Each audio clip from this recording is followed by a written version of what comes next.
Bienvenue sur Aventure humaine, le balado à deux voix qui parle cash de l'économie d'aujourd'hui et de demain, orienté vers la transition sociale et environnementale avec des femmes et des hommes de talent pour un monde empli de sens. Je suis Laura et après un tour de monde de plus de 8 mois, seule en sac à dos, j'ai compris à quel point le fait de bien se connaître pouvait ouvrir de nouvelles portes, laisser place à de merveilleuses rencontres et entreprendre différemment en plaçant l'humain et la nature au cœur de toute démarche. Moi, c'est Gaël, passionné par les connexions humaines et les parcours sinueux, mais riches, de chaque aventurier de la vie. Je suis convaincu que nous pouvons réaliser de grands projets si nous sommes bien entourés et préparés à affronter les obstacles. Et c'est pourquoi, pour t'inspirer, je pars rencontrer des personnalités visionnaires et audacieuses chaque semaine. Alors si toi aussi, une vie à impact positif te parle, aide-nous à partager et faire grandir notre balado que l'on chérit particulièrement. Alors ouvre bien tes oreilles et ton carnet. Bonjour à tous et plutôt bonsoir. Je suis super contente de vous retrouver pour cette nouvelle interview sur le balado d'Aventure humaine. Comme à chaque fois, c'est une soirée un petit peu particulière. Je suis avec Hélène qui se présentera elle-même ensuite. Mais c'est une très jolie rencontre puisque c'est une rencontre qui date d'il y a 3 jours. Je te laisserai en dire un peu plus si tu le souhaites. Et c'est encore plus une interview magique puisque en fait nous sommes 3. Ce soir tu es en fait c'est toi qui passe en interview. La 3e personne qui est Agnès qui est avec nous ce soir passera une prochaine fois, mais elle est quand même avec nous. Elle nous accueille aussi chez elle et on a beaucoup de chance parce qu'on vient de préparer un feu. Et donc l'ambiance est entre crépitement, c'est très posé. On a passé un après-midi très sympa. Et j'aime toujours aussi placer le contexte dans lequel on va faire cette interview parce que c'est aussi intéressant. Les auditeurs nous écoutent mais ne savent absolument pas, on n'est pas devant une table dans un bureau. Ça se passe le soir, on est à Saint-Malo et je suis d'ailleurs ravie de retourner à Saint-Malo et surtout d'être là avec vous. Alors je te laisse en quelques mots, comme tu le sens, sans filtre, te présenter, sachant que bien évidemment j'ai plein de questions à te poser après. Donc tu nous dis ce que tu veux. En gros, la question que j'ai envie de te poser tout de suite, Hélène, qui es-tu? Merci beaucoup Laura de me donner l'opportunité de faire cette entrevue-là avec toi, pouvoir m'adresser à ton auditoire. Je suis un petit peu nerveuse, mais je crois que l'effet micro va disparaître dans quelques instants. Si vous venez d'entendre ma voix, vous devez vous rendre compte que je ne suis pas française. Je viens du Canada et plus précisément du Québec. Je demeure à Montréal et je suis ici en visite en France pour 1 mois présentement. En fait, j'ai l'impression un peu de revenir au bercail parce que tout comme Laura, l'année passée, mon conjoint et moi, on est partis à l'aventure faire un tour du monde. Donc, on a tout quitté, nos emplois, on a laissé nos trucs derrière nous. Et on s'est dit, go, on part à l'aventure. Et en fait, je suis revenue en début juin cette année et j'avais un événement de prévu en France à la fin octobre. Et pour moi, c'était déjà un incontournable que je revienne ici, que je revoie les belles rencontres que j'avais faites l'an passé. Et une fois de plus, j'ai fait de nouvelles rencontres, dont toi, Laura et Agnès, où je me souviens pas si on s'était vu un petit peu l'année passée, mais bref, on a eu la chance de se côtoyer plus cette année. Voilà un peu rapidement qui je suis. J'ai travaillé dans le domaine des ressources humaines professionnellement et depuis mon départ en voyage, en fait, j'ai découvert un petit côté aventurier en moi, plein de ressources que je ne sous-estimais pas. Bref, depuis mon retour, j'ai tenté de retrouver un peu un cadre de la routine professionnellement et les chaussures ne me faisaient plus. Donc, je suis ici à prendre une pause, à faire de belles rencontres, à prendre le temps pour me réinventer avec beaucoup de douceur et d'amour pour moi-même. Mais voilà, c'est de permettre un peu la synchronicité des rencontres et créer des partages, en fait. Alors, je voudrais... Merci pour cette présentation. On va creuser un peu tout ça. Je voudrais juste quand même repréciser dans quel contexte on s'est rencontrés toutes les trois. On a assisté à une conférence pendant 2 jours. Je ne dis pas pour l'instant, je n'en dis pas plus parce que je vais te laisser en parler après. J'ai passé 1 journée et demie assise à côté d'Agnès, quasiment. On était à un rang près, on a fait des exercices, on s'est beaucoup parlé, on avait des amis en commun. Et c'est seulement autour d'un verre de vin qu'on s'est mis à parler de Saint-Malo. Et puis je lui ai demandé avec un grand étonnement, mais comment elle pouvait connaître Saint-Malo. Elle m'a regardée avec la même interrogation en me disant en fait, j'y suis née et j'y vis, sachant que je venais à Saint-Malo 2 jours après. Et puis, c'était pile le moment où Agnès retournait également à Saint-Malo avec toi, Hélène. Oui. Et en fait, on a décidé, alors que je n'avais pas du tout prévu au début de prendre ma voiture, je voulais prendre le bus. Et en fait, on s'est retrouvés à faire du covoiturage du jour au lendemain, depuis Paris jusqu'à Saint-Malo. Et en fait, voilà, c'est ça aussi que j'aime et que j'ai aussi découvert pendant le voyage, c'est écouter et savoir s'écouter. Et quand la magie juste de la vie, elle te fait rencontrer des belles personnes, en fait, c'est juste... c'est drôle, mais il y a quelque chose de très, très émouvant. Mmh. Et donc, c'était un covoit très sympa, parce que ça fait très longtemps que je n'avais pas fait en France. Et donc, quand j'ai su qu'il y avait une Malouine et une Québécoise, voilà. Toi, tu parles de la France comme ton bercail. Moi, j'ai qu'une envie, c'est de retourner au Québec aussi. Donc, c'était très amusant. Je voulais te poser une petite question. Juste avant de renchérir, oui, c'est ça, dans l'événement, tu dis un peu la rencontre qui a été créée pour nous trois. Agnès me tenait au courant parce qu'en fait, elle m'a invitée, elle venait passer quelques jours chez elle à Saint-Malo. J'avais pas eu la chance de découvrir Saint-Malo encore. Et elle me tenait au courant, on va prendre tel train, on va partir à tel moment et tout ça. Et vu les grèves de train actuellement, bienvenue en France. Oui, c'est ça, notre train était annulé et pour notre cas, je dirais pour le mieux parce que sinon, on n'aurait jamais créé cette belle rencontre-là. Mm. Et Agnès est revenue vers moi et elle disait « Le train est annulé, je regarde une autre option. » Et un peu plus tard, elle m'a dit « Là, le lendemain, j'ai rencontré Laura, elle s'en va à Saint-Malo, elle pourrait nous faire... Nous, en québécois, on dit un lift, mais un covoiturage. Un covoiturage, oui. Jusqu'ici. Donc, moi, j'étais comme parfait, je vous suis, tout ça. On n'avait pas eu la chance de se côtoyer, toi et moi, durant la fin de semaine. Ah, il y avait beaucoup parce qu'on était plus de 200 personnes lors de l'événement. Et bref, on a eu la chance de partager et pendant nos partages, on s'est rendu compte qu'on avait plusieurs points en commun. Les trois, des fois. Oui, effectivement. Donc, je remercie la vie pour cette belle grève de train. Oui, c'était... merci. La SNCF, si tu nous entends, merci à toi, mais ne refais pas ça très souvent. C'est ça. Avant de continuer, est-ce que j'aime bien aussi commencer, même si l'interview a déjà commencé, mais j'aime bien poursuivre par une sorte de question-réponse ultra rapide, si possible intuitive. OK.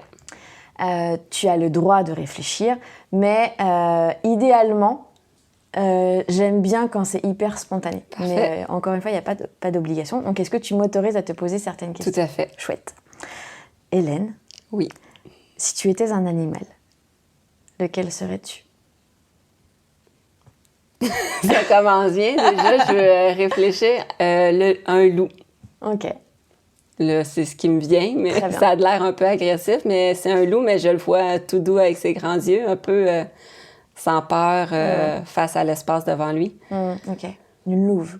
Une louve, ouais, chouette. Oui. OK. Feu ou eau? Eau. Terre ou ciel? Ah là là, je suis bien balancée entre les deux. Je suis très connectée à la Terre, mais j'aurais toujours voulu étudier le ciel. Donc, c'est un peu une question à deux tranchants. Tu as le droit de dire les deux. Je crois que je viens des étoiles, mais je vais dire la Terre. Un film mythique, un film qui t'a inspiré, un film qui t'a touché? Il y a plusieurs bons films que j'ai vus dans ma vie. Si je peux en noter un dernièrement, que ça faisait plusieurs mois que j'avais envie de voir, c'est The Greatest Showman. Ah oui. puis il n'y a pas de traduction française. C'est ça, le titre, c'est en anglais. Entre autres, ça faisait presque un an que j'avais envie de le voir, qui m'a beaucoup touchée. Je mettrai le lien je mettrai le lien du film juste pour ceux qui sont curieux. Est-ce que juste, rapidement, qu'est-ce qui t'a touché dans ce film? Que j'ai vu aussi et que j'ai beaucoup aimé? Mais la musique, en fait, nous transporte. Donc, à la base, ça, c'est venu me chercher. Aussi, le personnage principal, de vouloir s'élever au-delà de son statut pour pouvoir se prouver aux autres alors qu'il avait déjà tout autour de lui, sa femme, sa famille. D'avoir créé, en fait, ce qui m'a ému beaucoup, c'est d'avoir été chercher des gens un peu tous uniques qui étaient rejetés par la société. Et lui, il en a créé une famille et les gens se sont sentis à leur place. Et ça, c'est venu me chercher parce que c'est un peu dans la vision des choses que j'aimerais créer éventuellement. Ouais. On va parler d'entrepreneuriat juste après. Un endroit unique, un lieu ressourçant à Montréal. Pas pour que tu nous en dévoiles l'adresse, mais quelque chose tu aimes y aller pour te ressourcer. Quand je dis Montréal, ça peut être dans les environs, bien évidemment. J'aime bien me retrouver près de l'eau. Donc, présentement, je demeure à quelques rues du fleuve Saint-Laurent. Donc, j'aime bien aller m'y promener. Je suis dans plus l'est de Montréal. Donc, pour l'instant, ça serait l'endroit qui me permet un peu de me clairer les idées. OK. Mais sinon, il y a plein de bels endroits, là, tout dépendamment de l'énergie dans laquelle on baigne du moment. Super. Une personne inspirante que tu as rencontrée ou dont tu as lu le livre ou, je sais pas, ou dont tu connais l'histoire, mais une personne, femme ou homme, inspirante. En ce moment, je dirais mon mentor, François Lemay, dont c'était l'événement en fin de semaine où on s'est retrouvés toutes les trois.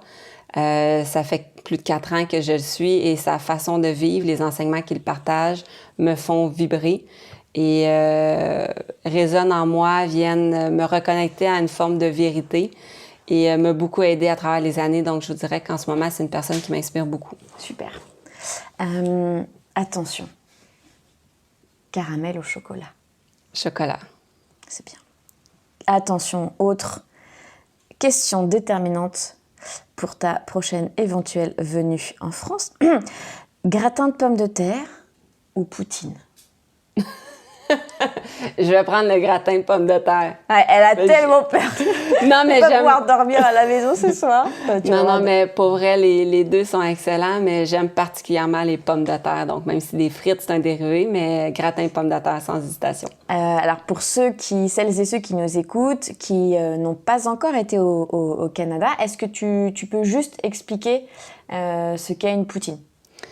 En fait, une poutine, il peut y en avoir, il y a plus de dizaines et dizaines de possibilités, mais la poutine traditionnelle, ce sont des frites, du fromage qu'on appelle communément squit.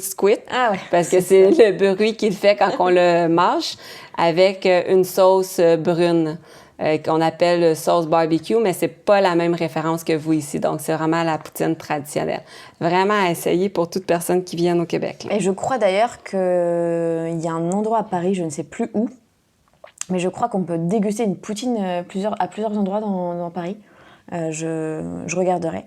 Un rituel ou quelque chose qui te fait plaisir. Tu parlais de marcher à côté de l'eau. Est-ce qu'il y a un rituel matinal avant de te coucher? Est-ce qu'il y a quelque chose qui te fait du... Non, ma question est un peu bizarre. Est-ce qu'il y a un rituel ou quelque chose que tu fais et que tu aimes faire régulièrement avant ou après voyage, peu importe? En fait, ce que je faisais avant et après le voyage, et je dépasse ma peur du jugement en répondant à cette question.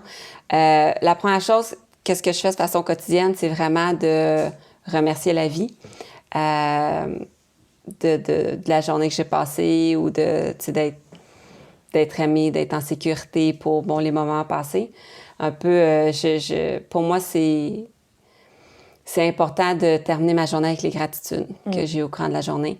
Mais ce que j'aime particulièrement faire, c'est de faire des câlins aux arbres.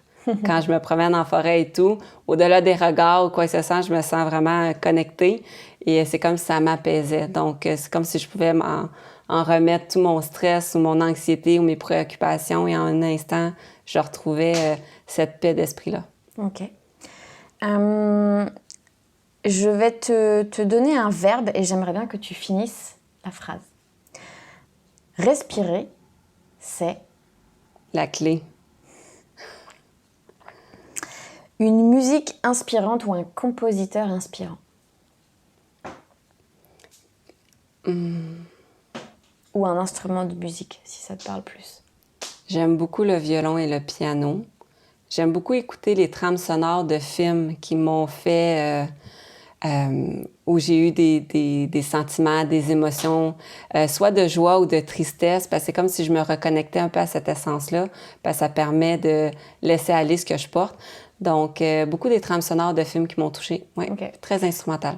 Un film du coup en particulier dont la bande originale t'aurait vraiment touché? Tu en as cité un tout à l'heure, mais est-ce qu'il y a vraiment une bande originale qui t'a vraiment ému? Je sais qu'il y a le film August Rush, qui est un jeune enfant qui a été mis en adoption, qui tente de retrouver ses parents biologiques, où ses deux parents étaient musiciens. Il a la musique en lui, mais il comprend pas ce qu'il fait. Donc, c'est très acoustique, le son. Donc, okay. Ça, j'adore, mais il y en a plusieurs, là. Je mettrai le lien aussi d'Auguste Rush en lien du podcast. Et dernière question, avant de rentrer un peu plus en détail. Si tu avais un don, lequel serait-il?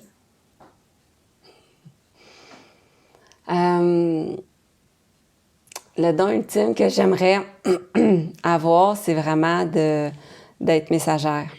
En fait, c'est de simplement laisser capter les messages peut-être d'un monde invisible, mais le transmettre aux gens que je rencontre de façon très spontanée, sans en avoir le contrôle ou vraiment juste des fois de pouvoir aider les gens ou les réconforter s'ils vivent une souffrance du moment ou une incompréhension du moment ou qu'ils se sentent complètement perdus.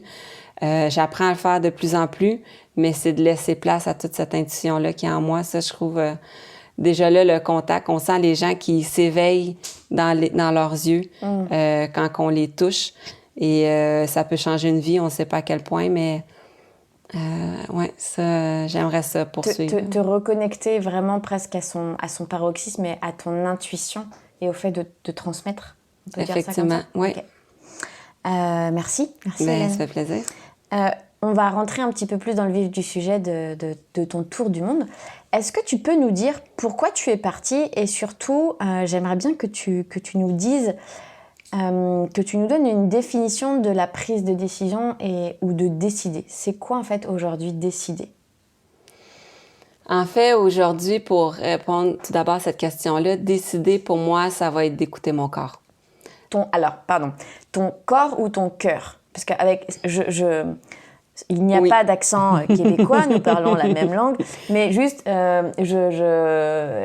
être sûr que tout le monde entende bien, est-ce que tu as dit corps ou cœur? Mon corps. OK, ton corps. Parce qu'en fait, le corps il va avoir un sentiment d'ouverture. Il va pouvoir me parler soit sous forme de frisson, sur une paix qui s'installe ou même une peur qui arrive tout de suite après. Tout part du cœur, mais c'est vraiment à travers le corps que je vais ressentir. Donc, je tente de plus en plus de ne pas prendre des décisions rationnelles ou mentales, mais d'y aller plus avec l'intuitif. Et au fur et à mesure que les décisions se posent, ben après ça, pour faire la préparation ou l'organisation de ce qui est à venir, ben là, je vais utiliser notre beau serviteur qui est notre cerveau. Est-ce que tu dirais après, on va dire, non. Est-ce que tu dirais que pendant le voyage en tant que femme, même si je sais que tu es partie avec Sam, mais est-ce que tu dirais qu'en tant que femme, tu t'es reconnectée encore plus à ton intuition pendant le voyage, ou est-ce que c'était déjà quelque chose qui était hyper simple pour toi? Non, je me suis reconnectée davantage. Je l'avais laissé de côté depuis plusieurs années. Déjà avant de partir, j'étais en train de reconnecter avec cette partie-là de moi. Mais en voyage, vu que ça a été un voyage tout au long du voyage, c'était dans le flow. On n'avait rien d'organisé, on se laissait porter parce qu'il nous faisait envie, par de belles rencontres qu'on faisait, par les endroits où on avait envie simplement d'y aller. Et des fois même, on arrivait à l'aéroport, on n'avait rien d'organisé, donc on prenait quelques instants ou quelques heures pour savoir où on se dirige. Et j'ai adoré voyager de cette façon-là. Mon conjoint et moi, on n'avait pas eu la chance de voyager beaucoup, autre qu'aux États-Unis ou dans nos îles du Sud, les Caraïbes. Donc, de découvrir l'Europe et l'Asie et l'Australie sous cette forme-là, on s'est bien amusé. OK. Qu'est-ce qui a fait je vais te poser la question, une question assez particulière, mais c'est une question qu'on m'a beaucoup posée, qui était plutôt une question de jugement à l'époque quand moi je suis partie. On m'a dit finalement, tu pars pour fuir. Et ce à quoi à l'époque j'avais répondu, non, je ne fuis pas, je pars au contraire me découvrir. Mm-hmm. Mais pour certaines personnes, la découverte de soi, aller à la découverte de soi et aussi des autres, pour certains, ça a été perçu comme une fuite. Est-ce que tu es parti, est-ce que vous êtes parti pour fuir quelque chose ou parce que c'était vraiment je sais pas moi, une envie? Moi, j'avais aussi un rêve d'adolescente. Qu'est-ce qui se cache et pourquoi en fait vous avez décidé de partir? En fait, j'ai déjà voulu partir pour fuir des situations passées. J'ai parti une fois aussi 4 mois en Nouvelle-Écosse, complètement dans l'est du Québec, en fait, dans les Maritimes. Et à mon retour de ces 4 mois-là, je me suis retrouvée dans les mêmes situations. Mais dans ce cas-ci, au moment où on a pris notre décision, c'était très spontané, mais ce n'était pas pour suivre, c'était pour se choisir. Puis pour expliquer un petit peu le contexte dans lequel il s'est fait, comme je vous disais, j'ai mon mentor François Lemay, que j'ai eu la chance de faire plusieurs de ses formations. J'étais en retraite. Et lors d'un retour d'une de mes retraites de 3 jours, on avait échangé entre nous, avec les participants, comment les gens avaient voyagé, pour quelles raisons les gens voyagent. Et moi, ça vibrait à l'intérieur de moi que j'avais un désir de partir un peu à l'aventure. Mais dans ma tête, j'avais la croyance que c'était pas possible ou c'était réservé à des personnes extraordinaires un peu ou qui avaient comme un courage ou quelque chose à l'intérieur d'eux. Et de retour chez nous, en fait, j'ai simplement proposé à mon conjoint, j'ai dit, qu'est-ce que tu dirais si on laissait tout tomber, on quittait tout pour partir en voyage? Et moi, je m'attendais à une réaction un peu comme t'es folle ou à quoi tu penses? Et il m'a juste dit oui, quand est-ce qu'on part?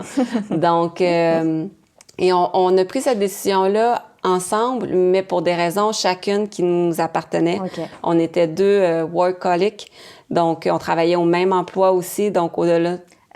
Pour la traduction en anglais, des gros addicts au travail, oui. Je trouve même pas la traduction en français, des travailleurs, aussi c'est ça, addicts au travail, mais il y a une expression que En fait, si on travaillait plus de 60 heures, 70 heures semaine, okay. Pour une entreprise de transport française. Mais en fait, c'était pas nécessairement demandé par nos employeurs, mais c'était la charge de travail qu'on y avait. On était passionnés dans ce qu'on faisait. On était reconnus. On avait des équipes à gérer également. Ça n'avait aucun sens de remettre nos démissions à ce moment-là. Nos carrières prenaient de l'envol pour les deux. Mais c'est simplement qu'on avait plus ou moins d'autres sujets de conversation que le travail. Et on s'est dit, c'est pas comme ça qu'on souhaitait vivre.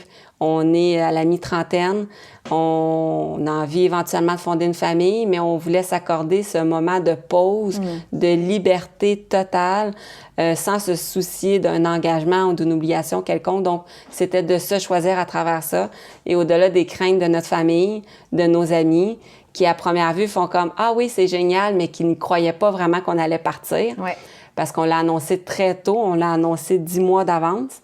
Mais bref, ça a été à quelques jours près, avant de partir, j'ai ressenti un peu la peur ou le stress qui m'a envahi de me dire mais qu'est-ce que je suis en train de faire, de tout basculer pour partir, ça faisait aucun sens.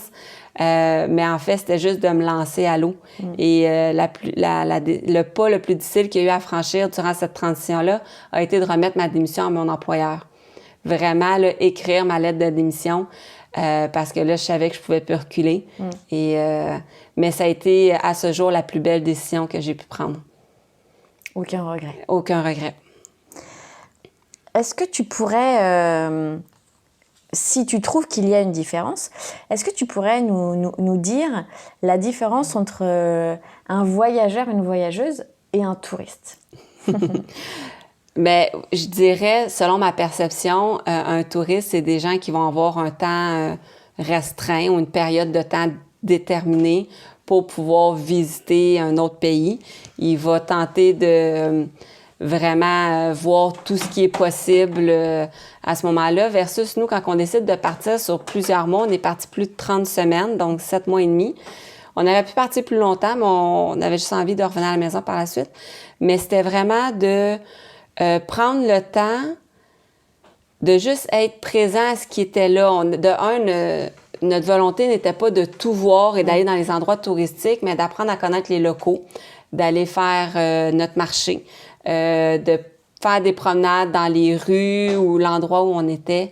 Vraiment prendre le temps de se déposer. On a des journées où on passait la journée à la piscine à notre Airbnb, où on allait simplement se balader, on revenait se déposer, on faisait de la lecture. Parce qu'en fait, c'est comme dans notre quotidien, on peut pas constamment être en train de courir parce que le burn-out de voyageurs, dépression de voyageurs, elle existe. J'ai une de mes amies qui a voyagé beaucoup qui m'avait dit « Fais attention à ça ». Donc, on s'est vraiment respecté dans notre rythme. On prenait le temps de faire les grasses matinées, mais c'était vraiment juste de s'adapter à notre nouvel environnement et de faire des rencontres. Donc, je crois que la différence entre un voyageur et un touriste, ce sera pas fait avec la même, un peu thinking, là, la même pensée ou la même intention. Ouais. Mais vraiment, il y a une différence entre les deux. Ouais. Alors, c'est marrant parce que quand j'ai voyagé, je me souviens très bien, j'étais du côté argentin. J'avais trouvé une toute petite auberge de jeunesse et je venais d'un autre petit village qui était à côté d'une réserve. Je t'avais déjà raconté cette anecdote. Et dans l'auberge, je parle à une jeune femme qui, me sachant venir de ce petit village, me dit « Ah, elle était d'origine asiatique, je ne sais plus de quel pays. » Puis elle me dit « Ah oui, ce village qui est à côté de la réserve, tu as passé combien de jours dans la réserve ?» Et je lui dis « Mais en fait, je n'ai pas été dans la réserve. » Et là, je vois l'incompréhension. Et elle me dit « Mais comment ça se fait ?» Je lui dis « En fait, je suis fatiguée. Donc je me suis reposée. Mm-hmm. » Et elle m'a répondu « Oui, mais tu étais à côté de la réserve. » Et donc, je lui ai souri en lui disant « Mais je pense que la réserve sera encore là quand je reviendrai. » Et en fait, elle ne m'a pas comprise. Et voilà, on s'est un petit peu... La discussion s'est coupée très vite. Et ce jour-là, je me suis dit, bon, bah voilà, en fait, la différence entre... pourtant, elle avait l'air de voyager longtemps aussi sur le long terme. Mais c'est vraiment ce que j'avais ressenti, c'est que le fait aussi en voyage d'écouter son propre rythme, d'accepter d'être fatigué, en québécois vous dites de se déposer, de poser ses valises, c'est hyper important. Et effectivement, quand j'ai rencontré des voyageurs qui avaient fait mais bien plus de choses que moi dans le même laps de temps. Mais à côté de ça, ils n'avaient pas du tout rencontré de locaux, ils ne connaissaient pas le pays. Et ce jour-là, je me suis dit, bon, bah, effectivement, j'ai vu beaucoup moins de choses, mais ce que j'ai vu, c'est de la culture. C'était de la culture et c'était aussi des rencontres de cœur. Et c'est pour ça que quand je rencontre d'autres voyageuses, j'aime bien leur poser cette question parce que c'était vraiment un truc qui m'avait beaucoup marqué. On avait vécu une situation similaire quand on était allé en Égypte. Parce qu'en fait, c'est la seule destination où on a pris un peu un voyage organisé compte tenu des restrictions de la langue. Ça parlait ni français ni anglais. Et en fait, la personne qui nous organisait le voyage là-bas, on lui a dit environ 8 jours, tu sais, tout ça. Et il nous avait proposé plusieurs activités, plusieurs trucs. On s'est laissé emporter un peu dans tout ça parce qu'on s'est dit, à l'Égypte, on va peut-être pas y retourner, il y a beaucoup d'histoires et tout ça. Et finalement, on était épuisés. On a même écourté notre dernière journée. On n'a pas nécessairement eu autant de plaisir. Il y a des sites, entre autres, les pyramides, où moi, j'aurais pu passer 4 heures. On a eu à peine 1h30 parce qu'on avait un horaire serré. On avait des guides avec nous, donc eux, ils avaient à cœur de respecter leur horaire. Il a fallu qu'on puisse en parler avec eux, qu'on puisse s'ajuster. Et on était durant la période de congé scolaire aussi. Donc, tous les sites, il y avait beaucoup d'activités, beaucoup de jeunes partout. Et quand on a dû revenir vers le Caire, parce qu'on s'est promené un peu à travers l'Égypte, les trains, c'était plus coûteux. Et bref, on a juste décidé de se déposer à un moment donné à la campagne, à Luxor, et on y est resté pendant 5 jours. Et la personne qui organisait notre voyage était comme, venez me rejoindre, exemple, à Aswan, ou vous voulez pas voir autre chose. Et il ne comprenait pas pourquoi qu'on voulait rester à notre hôtel local. Vous reposer, juste sortir dans la rue, aller vous balader. Exactement. Et nous, en fait, c'était notre besoin du moment. Et ça a été un peu de faire face au jugement de cette personne-là. Mais en même temps, c'est pas elle qui allait guider un peu qu'est-ce qu'on avait envie de faire. Donc, on s'est respecté dans tout ça. Mais même quand on est revenu au Québec, les gens étaient comme, mais pourquoi vous en avez pas plus profité et tout? Et nous, en fait, on a juste été... Toujours plus. Oui, parce que les gens, quand ils vont dans une destination, ils vont te proposer, eux, leur désir de visiter ou eux, qu'est-ce qu'ils ont visité. Mais c'est tellement propre à chacun. Puis je pense que d'essayer de tout faire, c'est juste finalement, on voit tout, mais on voit rien. On passe à... Exactement. C'est ça. Ça va trop vite. Qu'est-ce qui t'a le plus marqué? Est-ce qu'il y a eu un moment où tu as senti une transition, une prise de conscience générale? Est-ce qu'il y a un moment, là, maintenant, de façon intuitive, pendant ton voyage, où tu te dis ça a été un tournant, ça a été quelque chose de marquant? Mais en fait, il y a 3 moments qui viennent à l'esprit. Le premier, ça a été vraiment quand je suis débarquée de l'avion. Notre première destination, c'était Paris, parce qu'on avait un événement ici. Et quand j'ai débarqué, on s'est dit, pour se rendre à notre hôtel, on va se rendre en transport en commun. Et déjà là, ça a été une aventure. Ça nous a pris près de 3 heures, un déplacement qui aurait pu nous prendre 30 minutes. Mais là, je réalisais que j'étais avec mon sac à dos sur moi, mes bagages, et que j'avançais un pas après l'autre. Et là, j'ai tellement pris conscience du moment présent que OK, le voyage, ça va être ça. C'est un pied devant l'autre, sans nécessairement me préoccuper maintenant de tout ce qui est à venir, de comment les choses vont se dérouler, de qu'est-ce qui va arriver. Mais c'est comme si c'était en 1 seconde de prendre conscience que, je vais en faire un tour du monde, mais tu sais, c'est pas juste de faire un check, c'est de vivre chacune des journées, chaque heure qui se déroule. Donc ça a vraiment été une première prise de conscience. En Égypte, d'avoir eu un rythme totalement différent, beaucoup plus organisé, encadré, versus les 2 mois auparavant où c'était beaucoup plus libre. Ça, mon conjoint et moi, on a dû se rajouter, se parler parce qu'on avait vécu des frustrations chacun de notre côté. Donc là, ça a été vraiment un point de bascule dans notre voyage par rapport un peu, c'était quoi nos attentes, nos besoins de chacun, mais nos attentes par rapport à l'autre. Et j'ai senti que notre relation, elle avait grandi aussi à travers ça. Et un autre moment, c'est quand on était aux Philippines. On était rendu au mois de mars. Ça faisait plus de 4 mois qu'on était partis du Québec. Et là, je commençais un petit peu à m'ennuyer. On était logés par le cousin à mon conjoint. On avait quand même une belle maison dans la communauté, mais quand même très, très bien comparativement à tout ce qui s'y trouve. Et là, je me demandais, est-ce que je veux revenir à la maison? J'étais un peu comme en réflexion. J'ai un peu eu une remise en question. Pourquoi j'ai fait tout ça? C'était quoi le but de tout ça? C'est comme si j'étais tombée un peu au neutre durant 2 semaines, une dizaine de jours. Jusqu'à ce que je comprenne que c'était une partie de moi, en fait, qui devait se permettre de mourir dans ses perceptions, dans sa nature, pour simplement renaître par la suite dans une autre peau. Mais c'est de laisser place à ces cycles-là aussi. Puis ce que je me suis rendu compte, c'est que même chez moi, des fois, je vais vivre ces périodes-là d'ennui, de remise en question. Donc, des fois, les gens avaient la perception à l'extérieur parce que tu travailles pas, parce que tu voyages, tout est parfait. C'est la vie idéale. C'est décuplé en voyage. Oui, et les gens sont comme, de quoi tu te plains? Tu sais, en fait, tu as tout. Exactement. Mais la réalité est que ce que j'ai réalisé à 34 ans, et juste pour ça, le voyage en a valu la peine, c'est que peu importe ce que j'ai comme perception de mon idéal, quand j'y suis, il va y avoir des hauts et des bas. Donc, ce n'est pas d'être dans l'attente que plus tard, à ma retraite, j'aurai du temps, ou quand les enfants auront grandi, ou quand j'aurai 10 000 $ de plus dans mon compte en banque, parce qu'en fait, même si on a tout ça, on va vivre des moments d'ennui et de remise en question.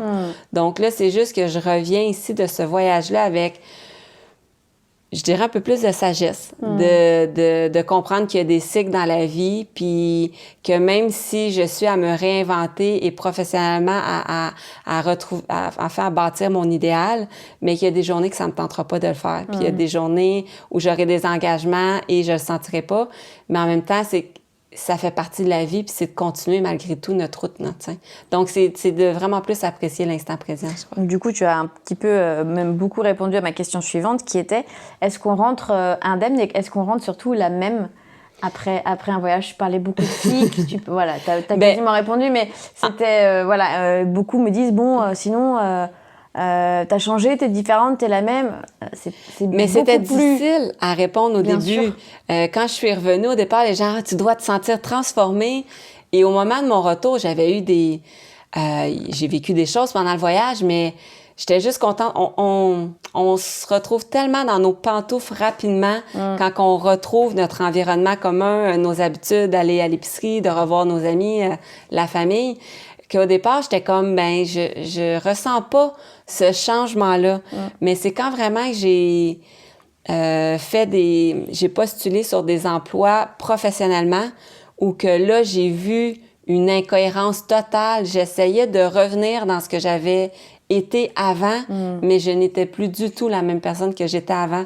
Donc, il y a des amis que je côtoie beaucoup moins aujourd'hui pour toutes sortes de raisons. J'ai fait de nouvelles rencontres. Je suis revenue ici en France, donc mon horaire a changé, mais ma vision des choses aussi. Donc, je dirais que j'ai pas nécessairement vu le changement immédiat au départ, mais au fur et à mesure, je dirais peut-être quasiment 6 à 8 semaines après que je sois revenue, que là, j'ai senti que je pourrais plus jamais être la personne que j'ai été avant. Puis c'était d'apprendre à l'accepter? Oui, à accueillir ça, mais de poursuivre. Parce qu'en fait, j'ai eu un peu le contre-coup du voyage parce que quand je suis revenue, on est revenu, on n'avait aucune dette, mais on n'avait plus d'argent. On habitait chez de la famille. J'avais plus de voiture, on n'avait pas de famille, on n'avait plus de toit, on n'avait pas d'emploi, on n'avait pas de carrière florissante. Et là, quand je côtoyais avec mes amis autour, qui, eux, étaient dans leur train-train quotidien, là, moi, je me disais, je suis qui? Je me définis par quoi? J'avais comme plus aucune étiquette. Et là, je me disais, est-ce que ça en a valu le coup? J'ai eu cette réflexion-là. Et en fait, c'était d'accepter que j'avais fait ces choix-là qui m'ont permis de sortir de la vie que j'étais en train de me créer, qui, dans le fond, je me rendais compte, ne me correspondait pas, même si je réussissais dans cette vie-là. Et là, en fait, c'était de m'adapter à ma nouvelle réalité et ne pas me juger et me dire que ces choses-là vont venir aussi, mais avec beaucoup plus de cohérence et par rapport à mes valeurs d'aujourd'hui. Ce qui est hyper intéressant, alors, dans l'interview, mais surtout pour moi, en t'interviewant, c'est qu'on est quasiment parti à 1 mois près. On a fait le même nombre de mois. Et on est parti à 1 mois d'intervalle en 2018. On est revenu à 1 à 2 mois d'intervalle. Et donc, tout ce que tu vis peut-être avec 1 mois de plus, voire 1 mois et demi, je suis en plein dedans. Donc, c'est hyper... certains me disent que le retour... il doit se faire très simplement et qu'après, ce n'est qu'une question de bon vouloir et de se remettre dans le droit chemin. Et en fait, c'est pas une question de droit chemin parce que le droit chemin, c'était le droit chemin pour eux et avant que je parte.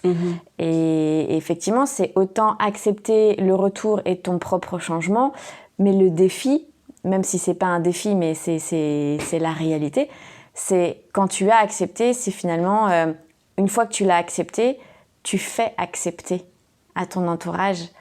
Et c'est pas toujours facile je crois même pour ceux qui t'entourent, tu parlais de tes amis, c'est pas toujours évident pour les autres d'accepter que tu es changé.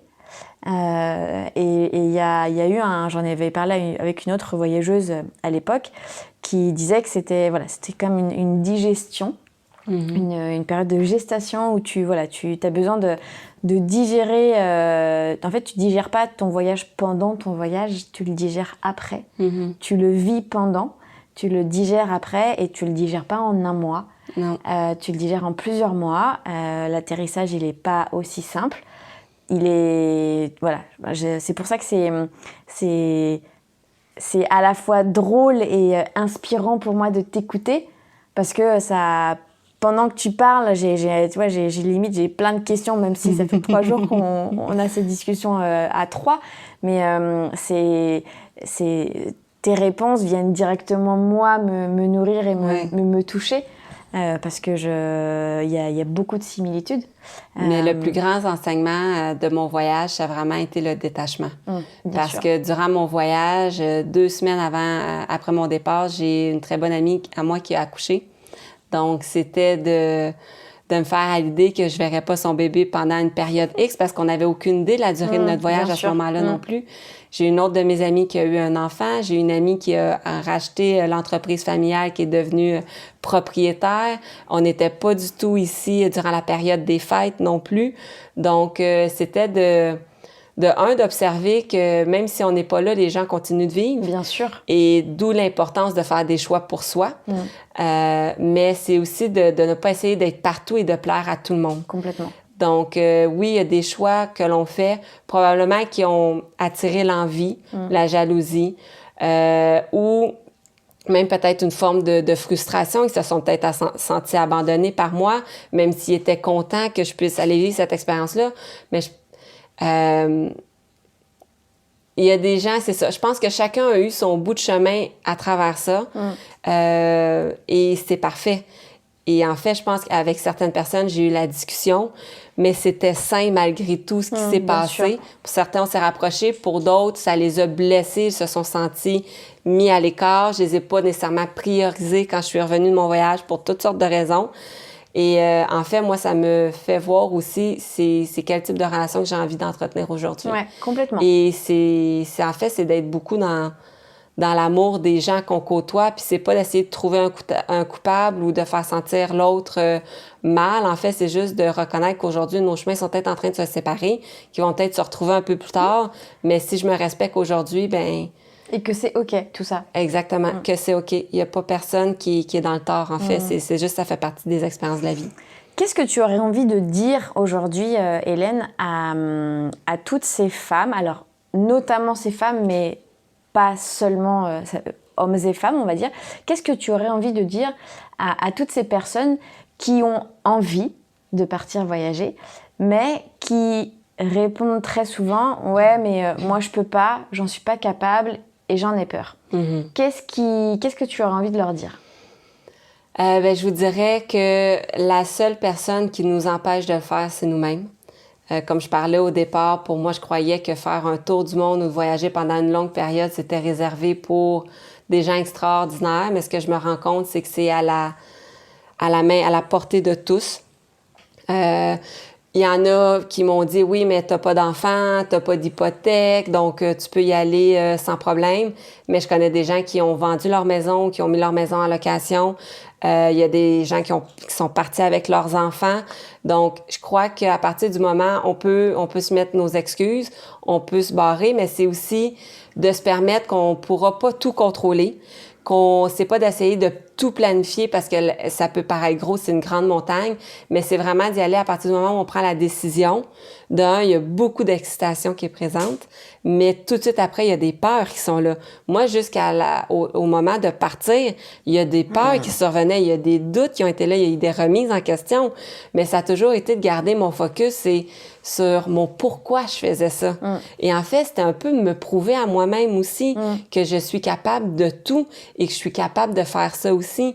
J'ai toujours voulu avoir une vie qui n'était pas dans un cadre, même si c'était ce que j'étais en train de me construire parce que je ne croyais pas en avoir les moyens de faire autrement.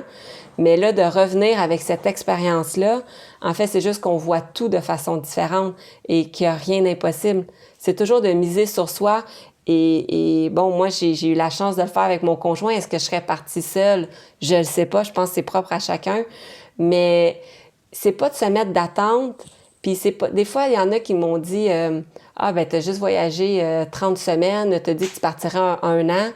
Puis je suis comme, ben on n'avait pas donné de délai, mais je me suis respectée dans le long de mon voyage, de poursuivre mon voyage, alors que mon intention, mon désir était de revenir à la maison. C'était aussi de m'écouter parce que je ne devais rien à personne.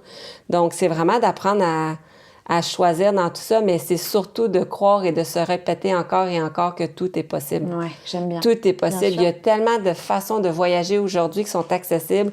On n'avait pas de revenus durant le voyage. On n'a pas travaillé durant le voyage non plus. On s'était mis un budget X. Puis nos chambres pour dormir la nuit étaient de 20 $ US à peu près. Il y a des sites qui existent où on va garder des animaux que l'hébergement ne coûte rien. Quand on se permet d'aller dans des endroits locaux, on paye 3 fois moins cher que dans des endroits touristiques. Bien sûr. Donc, vraiment, l'argent, si c'est un défi, ce que je vais vous dire, ça peut faire réagir, mais c'est dans votre tête parce qu'il y a toutes sortes de façons de s'en sortir. Il y a énormément de moyens. Mais c'est vraiment d'y croire. Je pense que fondamentalement, c'est de se dire, je suis capable. Et même si on part un mois et on revient, bien, c'est d'être fier parce que toute la démarche psychologique qui est derrière, de s'être préparé, d'avoir pris le billet d'avion, d'être parti à l'aventure dans une phase d'inconnu, bien, c'est aussi d'être fier, en fait, de chacun de ces pas-là. Puis c'est pas juste dire en revenant, ah, ben moi, je l'ai fait. J'ai rien de plus que quelqu'un d'autre. J'ai juste osé mettre un pied devant l'autre et passer à l'action. C'est ce qui a fait la différence. Est-ce qu'en 2 adjectifs, est-ce que tu pourrais nous dire un adjectif pour la Hélène d'avant et un autre adjectif pour la Hélène d'aujourd'hui? Avant, j'avais tendance à être contrôlante, à vouloir contrôler ce qui était à venir. Maintenant, je suis beaucoup plus dans la foi. Je fais des actes de foi dans tout parce que je sais viscéralement que je suis accompagnée et que les choses vont bien aller. Les obstacles, les creux de vagues font partie de la vie, mais c'est ce qui nous permet de grandir et de se relever et simplement de clarifier en fait ce qu'on veut et comment faire les choses pour les faire encore mieux. Donc, c'est vraiment... J'ai la foi et ça, même aujourd'hui, en sachant pas qu'est-ce qui va se présenter, je suis convaincue que les choses vont bien aller. Et ça change littéralement la façon de vivre. J'aime bien cette image qui est à la fois une image et une citation, qui est, quand on entend beaucoup parler les gens du bonheur, quand ils te disent qu'ils sont en quête du bonheur, et quand tu leur poses la question du bonheur, ils te disent le bonheur, oui, c'est ce qu'il y a au bout du chemin. Et finalement, quand tu prends le temps de regarder justement cette image, en fait, le bonheur n'est pas le bonheur n'est pas au bout du chemin, le bonheur, c'est le chemin. Et le chemin, il n'est pas droit, il est sinueux, mais c'est aussi ça la vie. Mais en fait, quand les gens disent le bonheur est au bout du chemin, mais de quel bout ils parlent? Parce que c'est jamais fini. Fait qu'on est toujours à la recherche qu'il y ait un bout, mais on se rend compte que quand on pense que c'est une promotion, il y a d'autres choses qui viennent. Quand on passe à la retraite, il y a d'autres choses qui viennent. Donc, si on se permet pas de profiter de ce qui est présent en ce moment, c'est juste qu'on passe notre vie à attendre quelque chose qui viendra pas. Parce que, personnellement, pour moi, le bonheur, c'est une attitude à avoir à tous les jours. Est-ce que quand tu étais petite, tu avais des rêves? Est-ce que la Hélène d'aujourd'hui, elle en a encore? Est-ce que ces rêves sont différents? Est-ce que tu as réalisé des rêves et entre les rêves de la Hélène petite fille et les rêves d'Hélène aujourd'hui, de la femme que j'ai en face de moi? Est-ce que tu veux bien nous en dire un peu plus? Quand j'étais petite, oui, j'avais des rêves. Peut-être être celui d'une princesse, là, mais pendant un bon moment, j'en ai pas eu. C'était vraiment de ne pas me sentir à l'écart d'un groupe, de ressembler à tout le monde. Et j'ai toujours fait, je suis très grande, j'ai toujours fait une tête de plus que mes amis. Donc, même si je voulais me fondre à la masse, il y a une partie de moi qui ressortait. Et en fait, durant tout le processus de mon départ en voyage et tout, je peux dire qu'aujourd'hui, j'ai des rêves. Ils sont pas nécessairement tous clairs, mais mes rêves, c'est de voyager, c'est de faire des rencontres, c'est de me permettre d'être pleinement qui je suis, c'est d'oser ressentir et dire ce qui est là, de ne pas avoir peur de... Tu sais, on va se bloquer ou à partir du moment dans notre tête qu'on dit si on pose une action où la réponse de l'autre sera non, puis qu'il n'y a rien de plus grave qui va arriver, ben ça vaut le jeu de d'aller de l'avant. Et c'est ce que je suis en train de découvrir, en fait, c'est de ne pas faire de suppositions dans la vie et de se permettre de rêver grand. Parce que nos rêves vont être à la hauteur de notre imagination. Et plus on rêve grand, plus on laisse place à la magie, en fait. Est-ce que, en dehors des rêves, est-ce qu'aujourd'hui, après ton retour, est-ce que tu as des envies particulières? Est-ce que tu as des priorités? Est-ce que tu as des projets? Est-ce que tu as des valeurs que tu as ancrées? Est-ce que tu peux nous en dire un petit peu plus sur...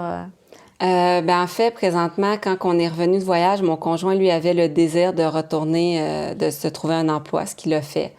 Et moi, je lui avais dit, je veux prendre un peu de temps pour réfléchir, qu'est-ce qui me tente, où je veux aller. Et finalement, je sentais toujours un peu cette obligation-là de devoir trouver quelque chose ou de devoir être en train de faire quelque chose parce que les gens dans me les questionnaient. cases. Oui, mes parents me questionnaient, là, où est-ce que t'en es, où est-ce que tu t'en vas? Et en fait, la raison, c'est que j'en avais aucune idée. Je savais que je voulais pas revenir dans ce que j'étais, dans mon ancienne vie professionnelle, mais qu'est-ce que je voulais? J'avais envie d'être avec les gens. J'avais envie de parler et de faire des rencontres. Donc, de quelle façon je peux être payée pour faire ça? C'est toujours en construction. Mais en ce moment, de me permettre de revenir ici en France, de côtoyer des gens, de faire des retraites, d'aller dans des événements qui me font vibrer, en fait, c'est que ça crée des opportunités. Et là encore, durant mon voyage, j'ai démarré mon entreprise dans un réseau de marketing aussi. Parce que j'adore les produits. Quand je suis revenue de voyage, j'avais plus de savon, de crème et tout, et j'avais un côté, j'ai été éveillée beaucoup plus sur l'environnement et l'écologie là, à travers le voyage. Là, ça nous éveille beaucoup de ce côté-là. Et bref, j'ai parti mon entreprise et durant mon voyage, j'avais l'intention de faire quelques démarches et tout, et mon besoin du moment était juste de profiter de l'instant présent. Donc, j'ai décidé parce que je crois beaucoup à la loi d'attraction aussi. Donc, même si concrètement, je fais des actions, si dans mon énergie ou dans mon intention, c'est un peu mort ou j'en vois pas de signal positif, mais les résultats seront pas présents. Donc, c'est vraiment d'apprendre à écouter mon besoin du moment. Et tout dernièrement, en échangeant avec vous deux, avec Laura et avec Agnès, ce que je me suis rendu compte, en fait, c'est que je veux prendre le reste de l'année pour ne bien rien faire et ne pas être dans la prétention, oui, je suis en train de travailler sur tel projet ou non, les gens, ils vont me poser la question, qu'est-ce que tu es en train de faire? Je prends du moment pour moi. J'ai été à l'extérieur du pays 6 mois cette année. J'ai eu la chance de profiter de mon été. Mais là, en fait, c'est juste, est-ce que je peux m'accorder cette pause-là? Parce qu'en fait, j'ai aucune idée si ça va se reproduire dans ma vie. Est-ce qu'après ça, les choses vont s'enchaîner? Je vais avoir un enfant et après ça, go, on est parti. Donc, je crois que quand on a des opportunités aussi, comme celle-là qui se présente dans notre vie, c'est d'oser dire, j'y ai droit, puis je me permets de le faire. Qu'est-ce que tu dirais, parce que je t'ai beaucoup entendu depuis le début parler d'instant présent. On a, toutes les trois, pendant plusieurs jours, on a adoré se remémorer cette belle citation de Lao Tzu, qui a écrit L'art de la guerre, si je ne me trompe pas, et qui dit dans cette citation que si tu es dépressif, c'est que tu vis dans le passé. Si tu es anxieux, c'est que tu vis dans le futur. Et si tu es ancré, tu vis dans le présent. Tu parles beaucoup d'instant présent, tu parles d'entreprise, d'entrepreneuriat, depuis tu as fait ce cheminement pendant ton voyage. Qu'est-ce que tu dirais à ces entrepreneurs qui sont nombreux et qui te disent et qui te diraient « Oui, mais Hélène, aujourd'hui, quelle est ta vision à 5 ans et à 10 ans ?» Moi, j'entends beaucoup, je baigne depuis des années dans le milieu entrepreneurial, et je suis rentrée jeune dedans, et on m'a toujours dit tu ne peux lancer aucun projet tant que tu n'as pas une vision à 5 et 10 ans. Alors, moi me concernant, la seule fois où j'ai eu envie d'avoir une vision, je me suis mangé un énorme mur.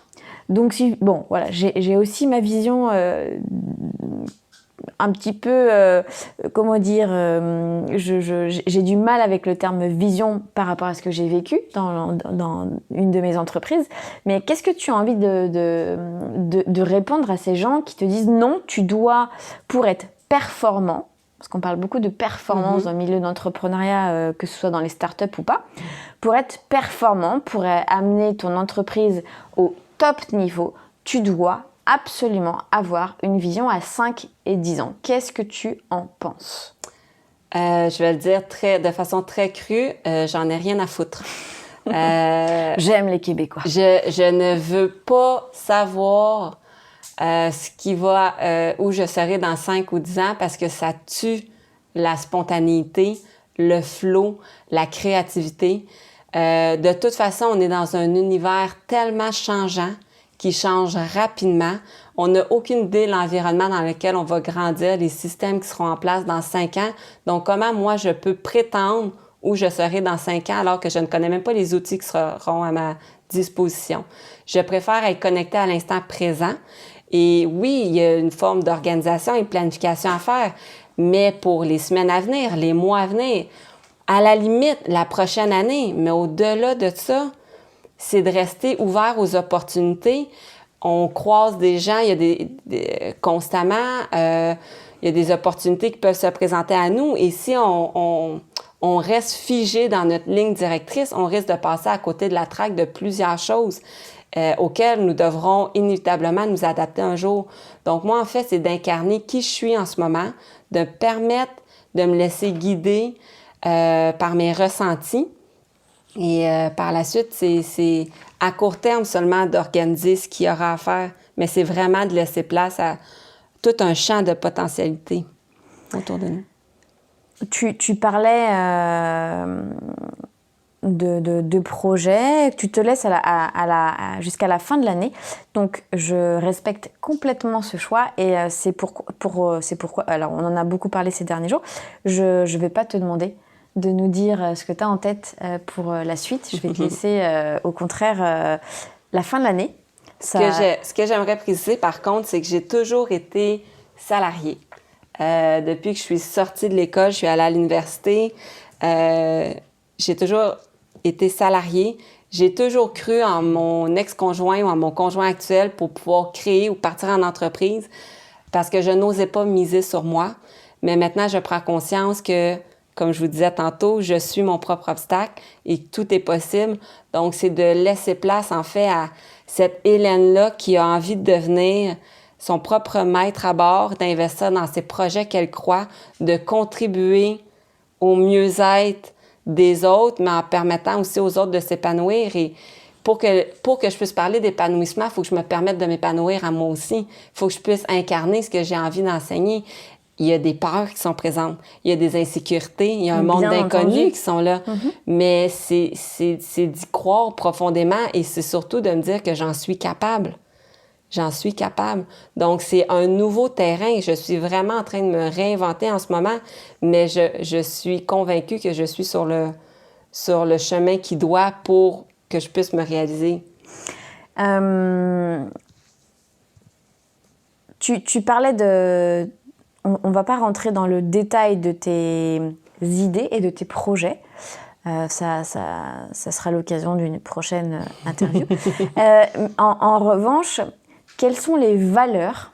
Tu parlais d'incarner la personne que tu es, justement, et qu'elle soit en lien et en adéquation aussi avec ton entreprise. Donc, ne pas faire finalement de différence entre la Hélène du perso et la Hélène du pro.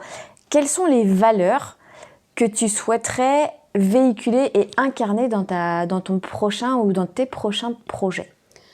Ça, c'est une excellente question parce que je crois qu'avant, je ne connaissais pas du tout mes valeurs. Avant, il y a 3 ans, j'avais aucune idée à part le respect, qu'est-ce qui était une valeur et quelle était ma valeur. Et j'ai eu la chance que l'on m'enseigne quelles sont les valeurs et de faire les exercices pour retrouver mes valeurs. Et moi, en fait, j'ai quelques valeurs que en ce moment, souhaite incarner parce que vu qu'on est dans un environnement où tout change, il faut s'attendre aussi à ce que les valeurs changent. Présentement, j'ai beaucoup la valeur de la connexion, du plaisir et de la liberté, du partage et de la communauté et de l'émerveillement. Donc, c'est vraiment ce que j'ai envie d'incarner parce que pour moi, on n'est pas obligé de travailler dans la vie. Si on aime ce qu'on fait, on va juste y trouver du plaisir. Donc, c'est ce que je veux. Je veux m'amuser, mais je veux pouvoir échanger, je veux pouvoir m'émerveiller dans ces partages-là. Donc, c'est vraiment les valeurs que j'ai envie de faire vibrer présentement. Est-ce que l'entrepreneur d'aujourd'hui et de demain, est-ce que tu trouves qu'il est différent de celui d'hier? J'ai pas baigné beaucoup dans le milieu d'entrepreneuriat auparavant. Ce que j'en vois de loin, parce qu'autour de moi, j'ai peut-être 2 ou 3 personnes qui sont vraiment dans cet univers-là. Ce que je vois des entrepreneurs, et c'est ma perception, ce n'est pas la vérité, c'est seulement ma perception, c'est que c'est très cérébral et les gens tentent de contrôler tous les facteurs possibles. Et une des grandes citations que mon coach reprend, c'est que les plus grands performants sont aussi les plus grands insécures. Et là, probablement que j'en fais réagir plusieurs à cet instant précis parce que justement, on nous enseigne à devenir performant dans la vie. Mais si on prend conscience qu'on ne peut pas tout contrôler et qu'il y a des choses qui ne seront pas de notre ressort, mais comment on peut apprendre à se maîtriser face à ces imprévus-là, en fait, c'est d'être capable d'être calme malgré le chaos, la perception de chaos qui est autour de nous, parce que c'est toujours une question de perception. Deux personnes peuvent vivre exactement la même situation et la voir complètement différente. Donc moi, ce que j'apprends depuis plus de 3 ans, c'est d'apprendre à me connaître et d'apprendre à me maîtriser. Et je crois que c'est 2 outils fondamentaux pour faire face à n'importe quoi dans la vie. J'ai 2, 3 autres questions. L'écologie, tu en as parlé un petit peu tout à l'heure. Tu disais que tu l'avais vraiment redécouvert et que tu le plaçais aujourd'hui, le respect de l'environnement. C'est ce que tu plaçais aussi beaucoup dans ta vie, dans ton quotidien. Vous en êtes où au Québec? Est-ce que l'écologie, le respect de la nature, est-ce que ça commence à prendre un tournant important? Est-ce que les consciences s'éveillent? Comment vous en êtes, sachant que nous en France, depuis 6 mois, 1 an, ça s'est vraiment accéléré. Vous en êtes où au Québec? En fait, ça fait plus d'une 20aine d'années où on nous a montré à faire de la récupération, du recyclage. Nous, au Québec, on est un endroit où il y a énormément de ressources naturelles. Malheureusement, on est dans un monde de consommation, ce qui est encore très présent. Oui, je crois que les gens s'éveillent de plus en plus, mais dans leur quotidien, quelles actions ils posent. Moi, à mon retour de voyage, j'ai commencé à faire du compost, ce que je faisais pas avant. Mais même si on fait du recyclage, malheureusement, ce qu'on entend présentement au Québec, c'est que nos installations n'ont pas été bien entretenues. Donc, notre recyclage se ramasse dans les dépotoirs. Donc, c'est dommage parce qu'on inculque de nouvelles façons de faire et malgré tout, les systèmes ne sont pas suffisants pour avoir vraiment un effort collectif. Et je crois que ça fait partie de notre réalité et l'écologie aujourd'hui amène beaucoup les gens en réaction dans leurs blessures. Je vais parler d'injustice, comme quoi qu'on n'en fait pas assez, on change pas, alors qu'on a toute la connaissance et la technologie possible pour changer nos façons de faire. Et oui, ça part des actions de chacun. Je pense qu'il faut pas sous-estimer, au lieu d'aller acheter des meubles qui sont neufs, il y a des sites qui nous permettent de racheter des meubles recyclés ou de reprendre d'une seconde main. Mais je crois qu'on aura un passage obligatoire dans l'histoire de l'humanité sur des changements climatiques. Et on devrait y faire face. La planète, ça fait des millions d'années qu'elle existe. Il y a plusieurs civilisations qui sont venues y habiter. Elle va survivre à tout.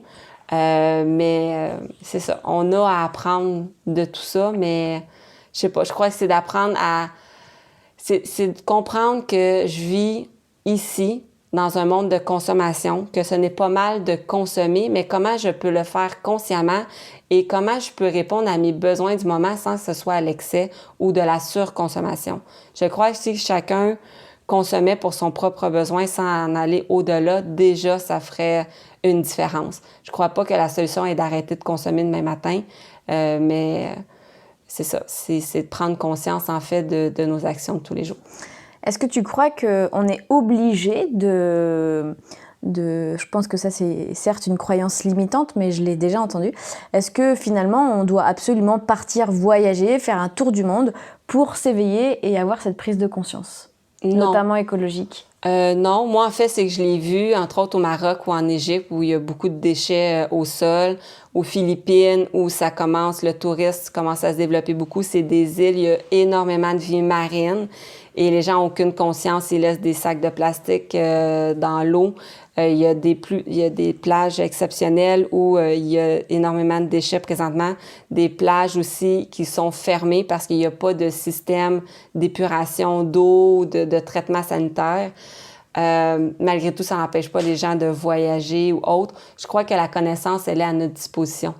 Avec le web aujourd'hui, on n'est pas obligé d'aller faire le tour de la planète pour voir. Je crois qu'au contraire, les gens ils le savent, mais ils ne veulent pas le voir. Et moi, je suis une de ces personnes-là. Je sais qu'il y a un continent de plastique qui existe aujourd'hui, qui fait la taille, je crois, du Texas, un État aux États-Unis. Et je vois personne partager ces images-là autour de nous. Donc, c'est ça. Je prends qu'on en est conscient, mais on sous-estime encore aujourd'hui l'ampleur des dégâts qui sont autour de nous. Dernière question par rapport à quelque chose qui... J'ai eu une discussion aujourd'hui à propos de ça. C'est quoi le temps pour toi? Je crois qu'il y a autant de définitions qu'il y a de personnes qui existent sur la Terre. Le temps est une création de l'homme parce qu'on s'est créé un horaire. Puis je comprends, là, avec les écoles, mon objectif aujourd'hui ne serait pas d'aller sur une île déserte et de n'avoir aucun horaire. Moi, ça fait des années que je ne porte plus de montre. Mais c'est très drôle que tu en parles, la notion du temps, parce que pendant notre voyage, alors qu'on avait, à part notre départ de planifier pour un prochain vol, exemple, dans notre journée ou quoi que ce soit, on n'avait pas d'organisation de temps, on n'était pas obligé de manger à des horaires précis. Et je me surprenais à poser la question à mon conjoint, il est quelle heure? Et il me regardait, pourquoi? Puis en fait, il n'y avait aucune raison logique, c'est vraiment par habitude qu'on cherche à savoir il est quelle heure, OK, il est midi, je devrais avoir faim. En fait, on est conditionné à un horaire plutôt que d'écouter notre besoin présent, mais je comprends aussi que on vit dans des villes, des systèmes, et il faut quand même qu'il y ait un ordre. Je pense pas que les gens pourraient envoyer leurs enfants à l'école en tout temps, donc je comprends qu'on doit y avoir un horaire, mais je crois qu'il faut apprendre aussi à sortir de cet horaire-là et que les périodes de libre qu'on a, ben c'est de revenir plus dans l'instant présent. Fait que je crois que l'horaire est quand même indispensable, mais qu'on peut aussi se permettre une liberté à d'autres moments.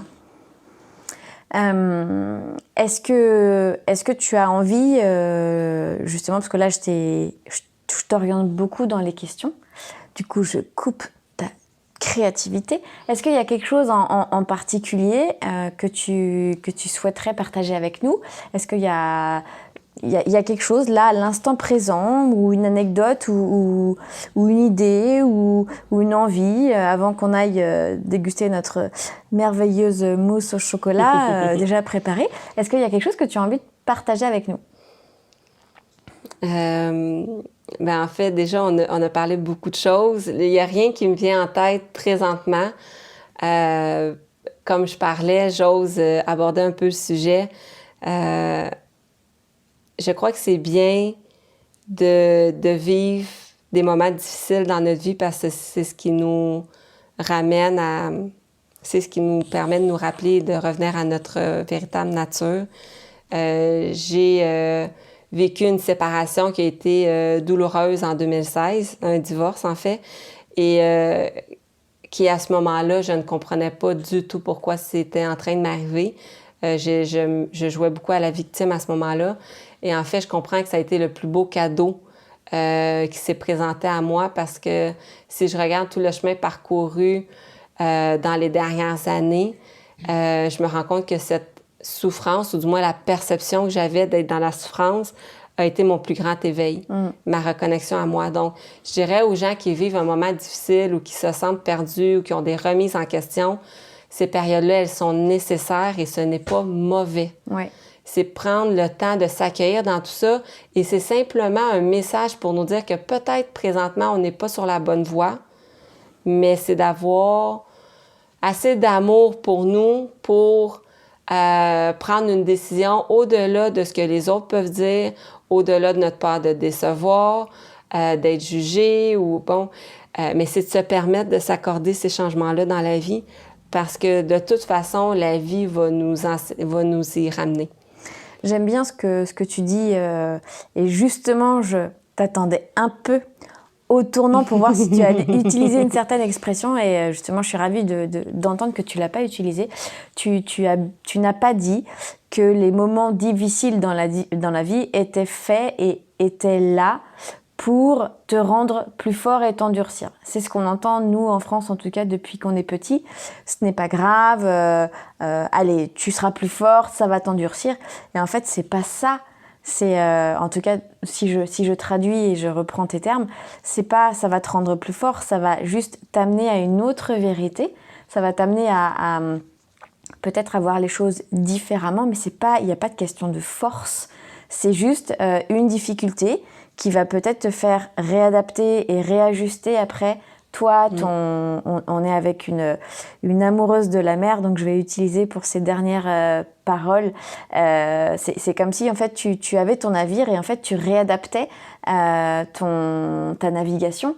Et c'est pas une question d'être encore plus dur avec soi-même et de dire regardez avec les difficultés que je viens d'endurer, ma carapace est encore plus forte. Au contraire, comme tu dis, je crois que dans ces moments-là, la vie nous enseigne à nous ouvrir dans notre humilité et notre vulnérabilité. Parce que, en tout cas pour moi, c'est comme ça que ça fonctionne. Je ne sais pas pour ceux qui nous écoutent, mais quand on se laisse toucher par quelqu'un, c'est habituellement quand il est dans sa vulnérabilité et qu'on se reconnaît à travers lui. Plus souvent, on veut montrer une façade où que les choses vont bien alors qu'il y a un mal-être qui est très, très présent. Mais si on se permet d'en parler, ça permet à nous de le déballer, mais des fois, les gens qui sont proches de nous d'en déballer et ensemble, comme couple, comme famille, de se réaligner pour que chacun y trouve sa place et se permettre d'être qui il est pleinement. Donc, comme tu dis, c'est pas une question d'être fort, de passer au travers, mais c'est est-ce que je peux accueillir avec humilité de déposer un genou au sol, peut-être même les deux, d'y rester quelques instants, mais c'est de s'accueillir avec tellement d'amour. On n'en a pas parlé, mais puis ça serait beaucoup trop long, on pourrait en parler une prochaine fois, mais c'est d'apprendre à s'aimer et de ne pas être dans la recherche de l'amour des autres à l'extérieur, parce que ça change la façon dont on vit les choses, pour lesquelles on fait les choses. Et entre autres, c'est un des enseignements que je souhaite partager prochainement. Mais pour partager ça, il faut que moi, je me permette de l'intégrer et de marcher le terrain aussi. Est-ce qu'on pourrait conclure cette interview en disant que, en tout cas en encourageant les auditeurs, au contraire, à être eux-mêmes, à être vulnérables et à ne pas avoir peur de leurs émotions, parce qu'on est tous beaux, on mérite tous le meilleur. Et on a le droit aussi de s'aimer dans sa vulnérabilité. Et j'aime bien terminer sur cette jolie phrase. Et je trouve ça chouette de s'aimer, parce que c'est pas évident dans la société dans laquelle on vit. Je vais te poser une dernière question qui est extrêmement importante et qui déterminera ou non, pour te dire à quel point il va y avoir un impact, pour voir si ou non il y aura une prochaine édition, une prochaine interview. Hélène. Oui. Es-tu prête? Je suis prête. Attention, nous sommes à Saint-Malo. Tu ne dois absolument pas réfléchir à cette question, tu dois répondre très vite. D'accord. Si je te dis Galette saucisse bretonne ou poutine? Poutine. Ah putain. Bon, effectivement, nous sommes bien en présence d'une Québécoise qui adore son pays, tant mieux. Merci à toi. Ça m'a fait plaisir, grand plaisir. Ouais, merci à toi. J'ai revécu avec beaucoup d'émotions plein de choses du voyage. Et je suis bien contente d'avoir entendu toutes ces paroles hyper positives et d'avoir enfin une femme qui aime et qui sort du cadre et qui l'assume et qui l'accueille. C'est chouette.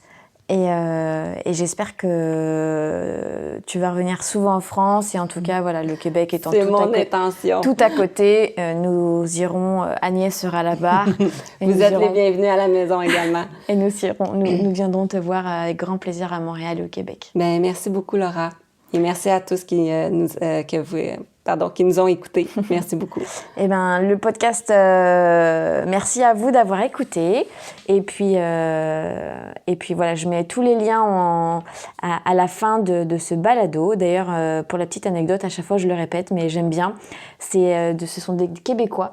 Un jour, j'ai prononcé le terme podcast avec des Québécois et ils m'ont tapé sur les doigts en disant que c'était honteux qu'une Française utilise un anglicisme. Et ils m'ont dit que en fait, le podcast je peux pas dire en québécois puisqu'en fait c'est du français aussi, oui. Mais ils m'ont dit non, tu dois dire balado. Et donc depuis, j'ai tellement de respect et d'un amour profond envers les Québécois que maintenant nous utilisons le terme balado sur notre podcast. Non, pardon, sur notre balado. J'embrouille tout le monde. Bref. Pourtant, moi j'aurais tendance à dire que vous utilisez plusieurs anglicismes. Donc si toi le mot podcast te fait vibrer, continue de l'utiliser. C'est le moment où Québec n'est plus du tout en accord. Nous, au Québec, c'est podcast. Balado, on n'utilise pas ça du tout. Si, pourtant, c'est un Québécois. Bon, bref, vous prenez ce que vous voulez. Podcast, balado. Moi, j'aime bien les deux. Prenez ce qui vous fait plaisir. En tout cas... voyez au-delà des mots. Ouais, complètement. Merci à toi pour ce joli moment. Et puis, je t'invite à venir prendre et savourer la mousse au chocolat. Avec grand plaisir. Allez, bonne soirée. Bye. Un très très grand merci à toi d'avoir écouté cette discussion jusqu'au bout. Nous espérons qu'elle t'a donné envie de passer à l'action dès aujourd'hui. Tu as une remarque, un conseil ou un besoin ? Appelle-nous au 06 59 07 64 99 ou envoie-nous un email à l'adresse suivante: à vous les studios @a-venturehumaine.com. Nous serons ravis d'échanger avec toi. On se retrouve bientôt sur ton application favorite, donc abonne-toi. Partage cet épisode autour de toi et laisse-nous un avis 5 étoiles sur iTunes Podcast. En attendant la prochaine conversation, deviens un aventurier de ta vie. Nous te souhaitons une semaine extraordinaire. À bientôt!